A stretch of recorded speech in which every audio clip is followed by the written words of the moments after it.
What's going on, guys, and welcome to another edition of the Warcry Podcast. I am your humble and gracious host, Yehola Tiger. We're back again with another This Is Creepy, and this is the fifth edition of this series. Now, as you guys, I've done a lot of, I guess you could say, editing and a lot of, I don't know, a lot of music, things like that. I've added spooky sound effects. But on this one, we're just going to kind of kick it. I got some stories for y'all, that I would say pretty interesting. One thing about this series that I absolutely love is people will send me stories that I will, I'll read them and talk to that person, and I forget about the story. So some of these stories I've kind of went back into the old. Some of these are from TikTok. People have sent me stories on there. Some of these are from Facebook. But if you have a story, I want to make sure that I plug this. Send me the story, and like I said, we'll talk about it. I'm, pretty easy to reach. Facebook, Instagram, TikTok. You can the email realwarcrypod@gmail.com. I've had people send me audio clips. I've had people just send me, handwritten, not handwritten. Dang, was it 18th century? Y'all just out here sending me letters, and I'm reading them via pigeon, and I'm just living my best life, and all of a sudden I look over and there's this squawking sound at the window, and I open the window and there's a pigeon with a letter attached to its feet, and I open the letter and I read the story. I get very scared. Then I write my response, maybe a sentence or two, asking them the question, ask the person sending the pigeon another, a question regarding their story, and I send the pigeon back, and then I hear, a couple months later, I hear back from that person. And that's kind of how I do things here at the Warcry Podcast. No, I'm just kidding. But yeah, I'm pretty easy to reach. Sometimes I have to apologize to some people. I reply and then I forget to reply, or I'll type the message and don't hit send. I apologize, but I appreciate everyone that has sent stories in. Man, a lot of keen stories, man, have people have sent. And one thing I want to say, I appreciate people that are afraid to tell their story because it's kind of people won't believe them, and I've said this before, but I believe, your eyes are stories. And so I would just want to make sure that I put that out there. So if you got a story, send it to me. Like I said, I like to chop it up. I like to ask questions because I want to make sure I get your story right and all that good stuff. But this first story comes out of Canada. And one thing about this gentleman who continues to send me stories, he's got a bunch of them. He's been around a long time. And this story goes like this. My wife and I were working overnight at a cultural camp down at the powwow ground. It was just me and her basically all night. We had to keep an eye on things that, as the night went on, people messing around. But it was about 3 or 4 in the morning, and we're sitting in the vehicle. I remember it was getting real chilly, and my wife had dozed off. And so I was watching a movie on my phone. And I would occasionally shine the spotlight, kind of taking a look around to see if anything was going on. But when the movie was over, I rolled down the window and was just listening to the quietness. And all of a sudden, I started hearing kids playing. The grounds did have a playground, but I decided not to tell my wife until the camp was over, even though that she's experienced a lot of strange things in her life. I still didn't want to scare her. I asked her if there used to be a school or something around here, and she said there wasn't, but there were some graves up on the hill above the powwow ground. Man, that's one thing, as I, read and listen, I guess you listen, I think of a story that was told to me about the school that was across the street on Foley in Eufaula. There used to be an old school there, and they tore it down. It's just like a little field now, but it's over there by the tribal town, Eufaula Canadian Tribal Town headquarters. But they would say every now and then they'd be out there, kind of talking or whatever, and all of a sudden they hear it sound like children playing out in this abandoned elementary school. But that's all around the place. Powwow grounds, church grounds, all these different, I guess, places where kids can feel safe to be, themselves. You hear those things. You hear those sounds of those kids playing. And that story, is a good one because, they're all over the place. People hear those things all the time, around those areas I mentioned. Next story, and this one is about little people. And I have a few stories on this episode about little people, so buckle up. Buckle up, dang. But my wife told me this story about little people. She said that there was a house being built and there was piles of sand still around the foundation. She said the little people were playing in the sand piles. They're laughing and giggling. That's one thing, I mentioned on the last kind of Omen episode is that those things are around. Those entity, those beings are around, and they do, they are in everyday life. I've mentioned this multiple times on different platforms, but we just never really know, where we're living. Whose home was that before it was our home, and it's just very, it's a good story to kind of think about. This next story is about Dogman, and this is also out of Canada.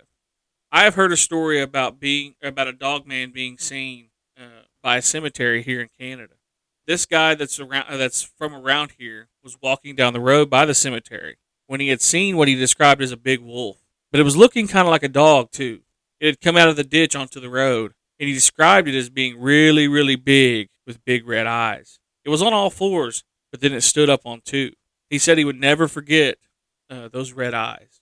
That reminds me of the story that this gentleman told about his wife seeing a dog man in an old abandoned house where she was playing around with her cousin, and she looked over in the corner and there was that dog man standing with those red eyes. I think that was on the last This Is Creepy, but something about those red eyes. I'm always wondering if it's like a light thing, like where light hits and they're red. But that's a great story because that's those red eyes have been seen all over the place. Next story is my late uncle, the one who would feed Bigfoots. And now, if you guys kind of harken back to the previous This Is Creepy, this is who he was talking about, is this uncle who used to feed Bigfoot. And that story is in the previous This Is Creepy. But he had equipment to look for Bigfoot and ghosts and basically everything creepy that lurked in the night. And one night we went out there, and he had one of those bionic ears or parabolic dish type things. And I was using it to try to hear anything. We were walking down the road towards the powwow grounds. He said, and how he describes this is, he basically said he could hear little kids talking and whispering. And as he got closer, one of the craziest things he's ever heard, and this is from this gentleman, is he heard one of them saying that parabolic mic thing was, "They're coming." I'm getting goosebumps hearing that. There used to be a Head Start that was haunted out there, and my mom and uncle used to work out at that that daycare, that Head Start. And my mom would say that there would be a little boy playing with the other kids on the playground, and sometimes one of the swings would be moving by itself. There was always spooky things out there. Man, that's creepy. Imagine walking down the road and you hear, "They're coming, they're coming." That, to me, that's very spooky. And the kids playing. This is kind of crazy. We were out at Pawnee, Spirit Talkers, when I was running with those guys when we did live events last spooky season, and not this one, but the year before. And Russell Sun Eagle caught a video of, I believe it was like a merry-go-round spinning by itself, or it might have been a swing, but it's on the Spirit Talkers TikTok. But that thing was going by itself, and it wasn't windy or anything. It was crazy. But that's what that reminds me of when I hear that story, especially about a haunted Head Start. That the kids are playing, and there'd be always one kid out there that didn't belong or not really there. The kids was all playing with him. It's kind of crazy. So, I don't know if you guys remember the story that I told about my time when I was at Woodall, and it was on the early, I think it was the early years. I might have forgot to tell that story, but I had a buddy who was playing. We were all playing kind of hide and go seek or some type of game like that, where we had a home base, and if everybody gets to the home base, the person that's it has to be it again or whatever. And my buddy was chasing something, some shadow or something. I don't know what it is, and he said he couldn't quite make it out, but it looked little like a kid. So he was running after it.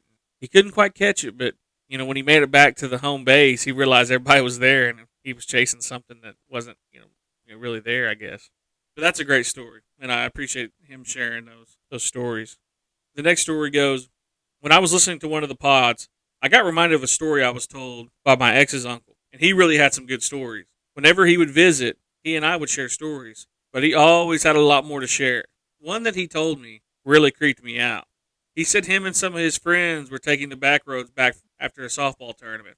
And I can't really remember exactly where, but he said it was on, basically they're on a road headed east, kind of east of Marble City. And they were having some adult beverages, it's kind of old days, had a long day playing softball. And they're kind of running by a little community by Marble City, and I cannot remember the name of it, but they're on their way out there. He said that they passed a cemetery, and not far from it, they seen a woman walking on the road. And he said that the woman was dressed kind of skimpy. And the guy in the front seat told the driver to stop and see if she needed a ride. So the driver stopped and was backing up to see where she was, kind of, get to where she was. And they were joking, laughing around, who's going to take her home? Who going to get that snag? And when they got to the woman and she got, kind of got to the front passenger window and she leaned down and looked in, and the guy in the back seat started screaming, telling the driver to go, go, go, go, go. And he said that the guy was just so shook, so the driver took off. When they got down the road, they started asking, what happened, man? Why was you wanting to go? And he said that when the woman leaned down in the window, he saw her face, and she had a skeleton, mummy type face. He said that, he got real scared, and those guys were kind of like, dang. But this wasn't far from the cemetery. But I can't remember the name of it, but I think it was northeast of Salisaw, out in Cherokee country. Now that story, hearing that gave me goosebumps, because out there, I know that there's been a lot of stories out there about a woman in white, or, a woman that basically a ghost woman. And that reminds me of a story, that I heard back in the day about some kids seeing a woman.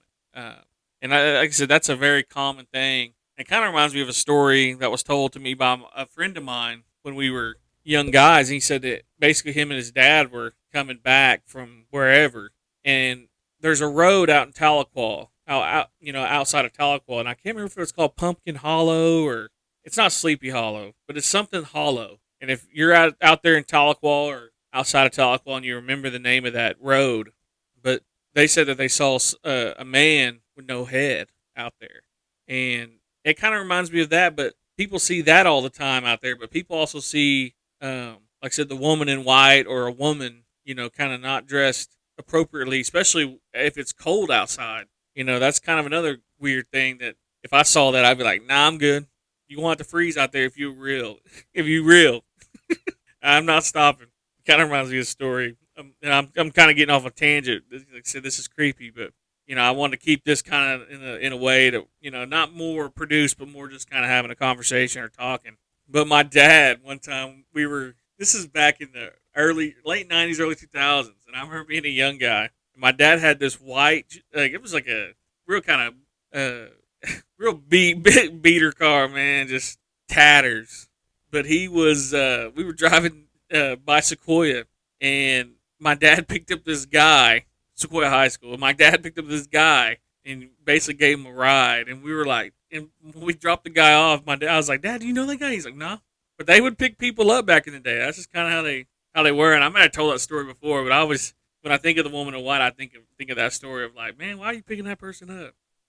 This is another kind of little people story that was told to me. But my father-in-law and my brother-in-law were fishing. This is probably either the spring or the fall. It was cool outside. I can't really remember, but everybody was hanging out, and all of a sudden he hears his boat being started on its own. And they rush over there, and they don't see anyone on the dock. Later on, he told an elder, and the elder said it was the little people that live in the area, and they always, kind of curious of these new age things, and they mess with things like that sometimes. And, we kind of going back to LP, they do mess with things. They do those things, kind of, make people kind of spooked out a little bit. This one's kind of more the other side of the story when it comes to LP. I would always hear about the LP on different reserves that would steal kids.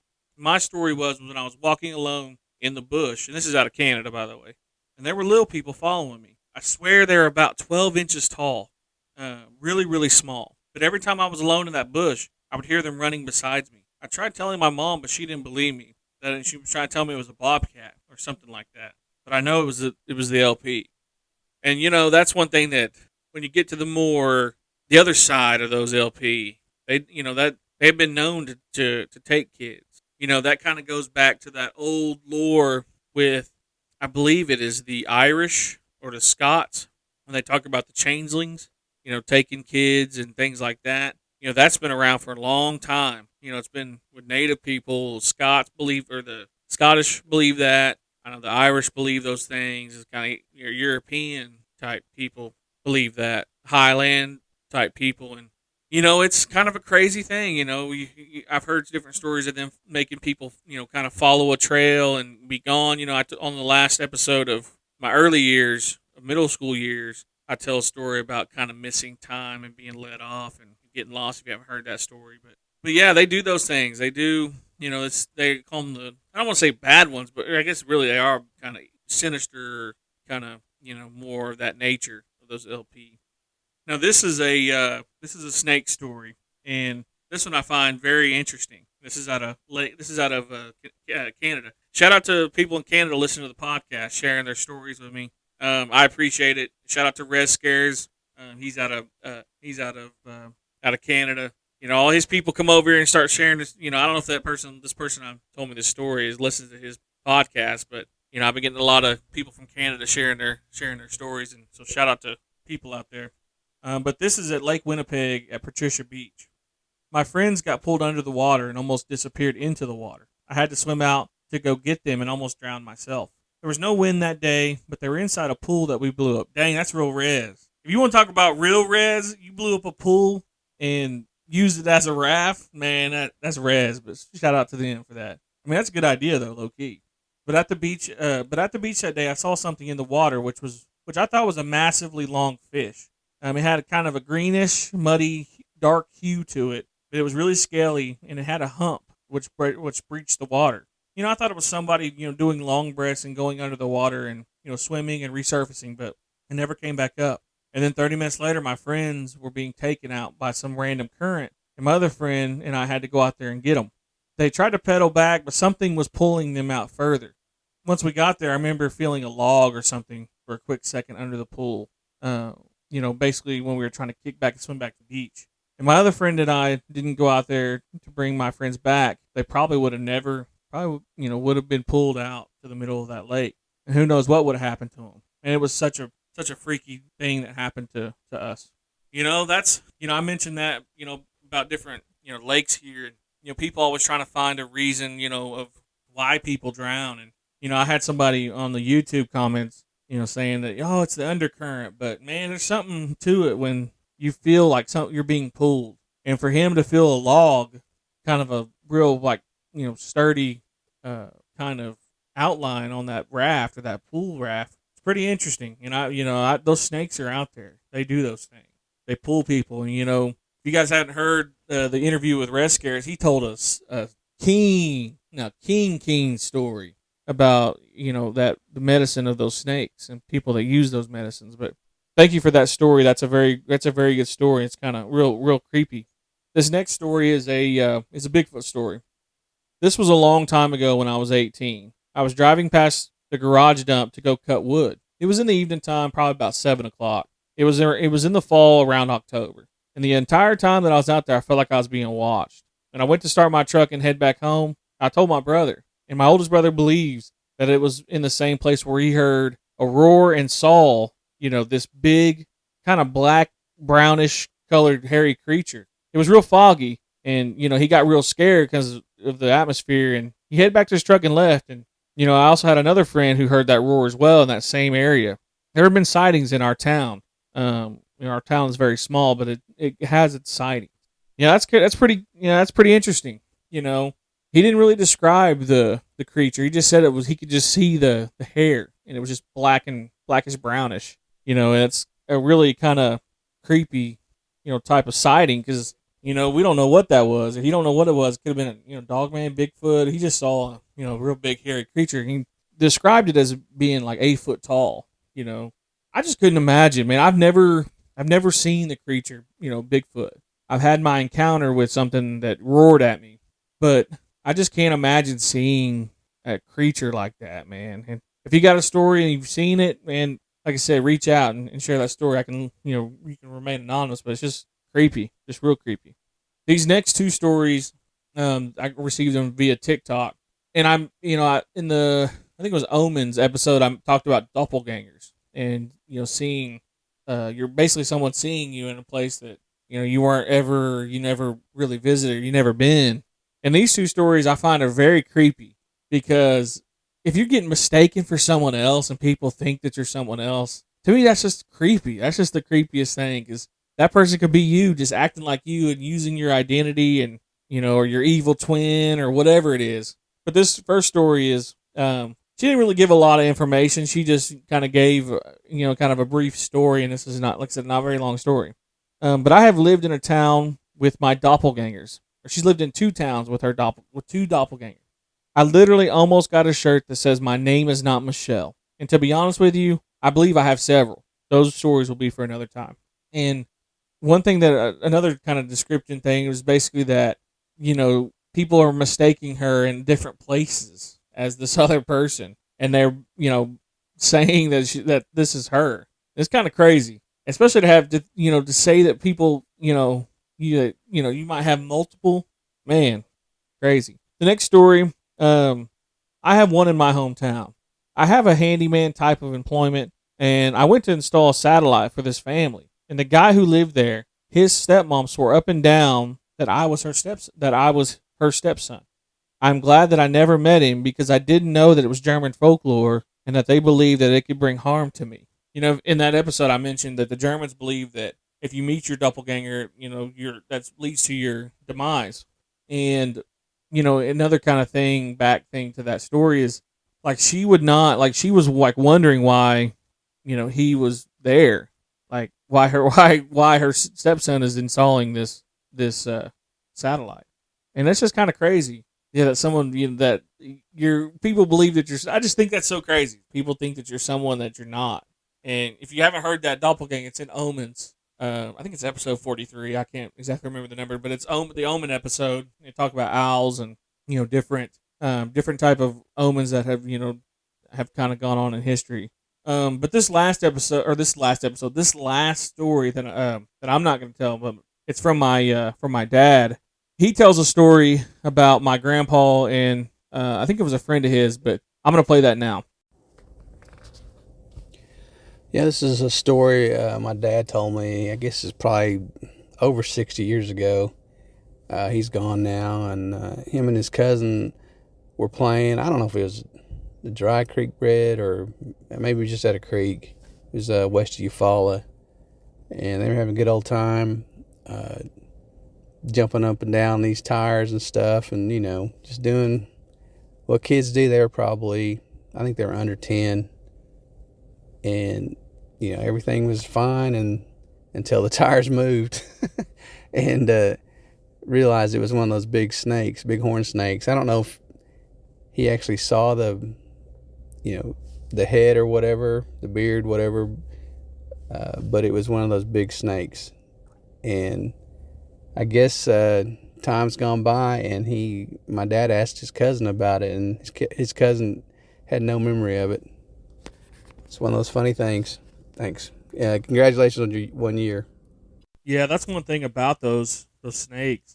Now I had heard this from a few people that you're not supposed to tell or talk about these snakes if you see them within a certain time period. Now I don't know. I've heard a year. I've heard 5 years. No one really knows. I guess maybe if it's a certain time. But if you've heard that too, that if you see these beings and these, I guess, creatures, that you're supposed to wait a certain amount of time. Like I said, I've heard a year. I've heard 5 years. I'm not really sure, if there is a certain time. But that's one thing about, that area. And I always talk about Eufaula and that lake, and, obviously the Illinois River too, is that they're out there. Those snakes are out there, and they're always lurking. They're always, around. And I always have been one to really respect the water and taking care of the water, and that's just something I always think about. Think about those horn snakes.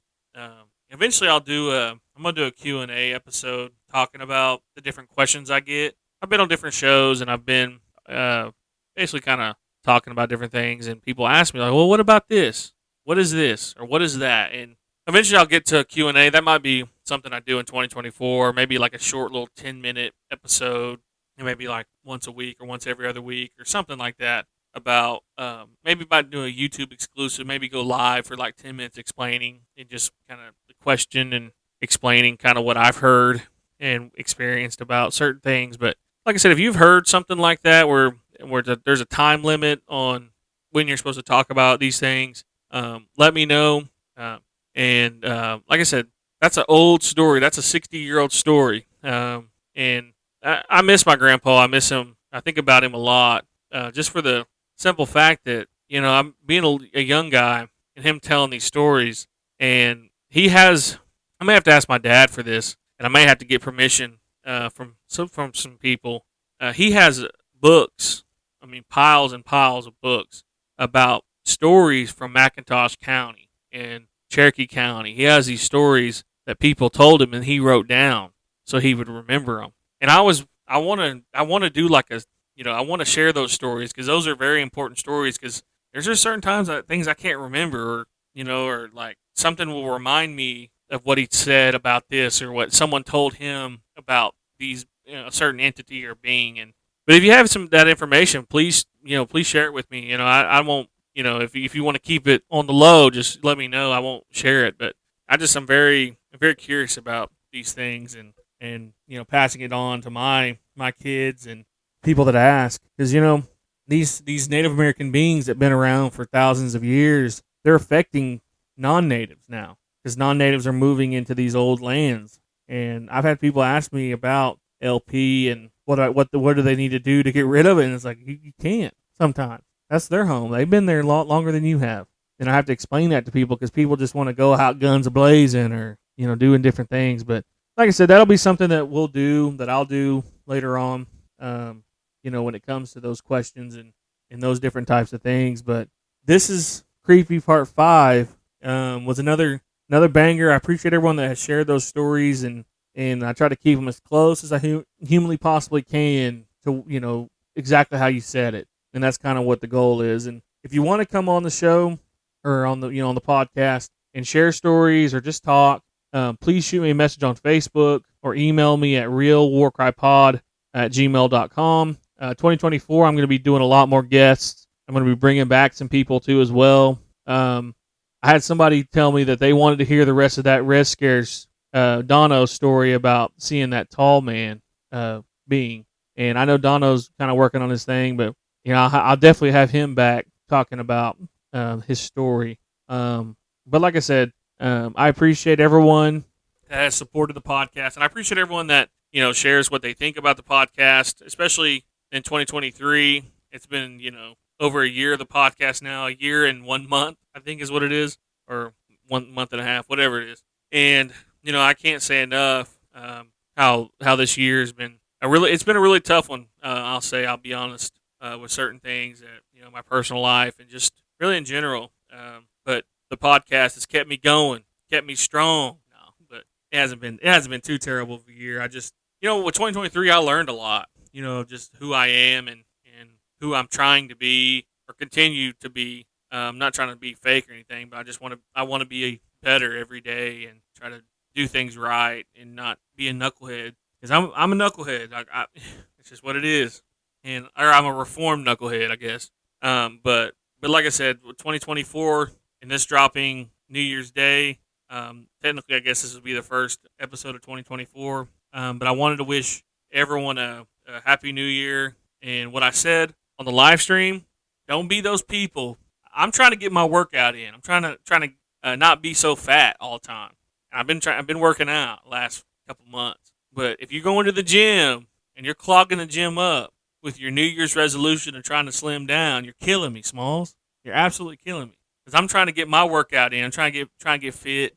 Trying to not be so fat. I don't want you to be fat either.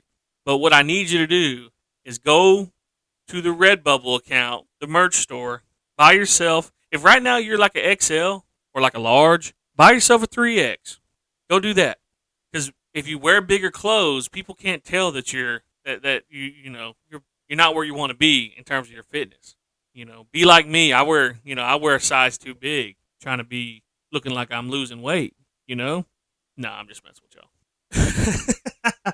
No, I mean, I'm just ready for the people that make the New Year's resolution and they buy the year membership.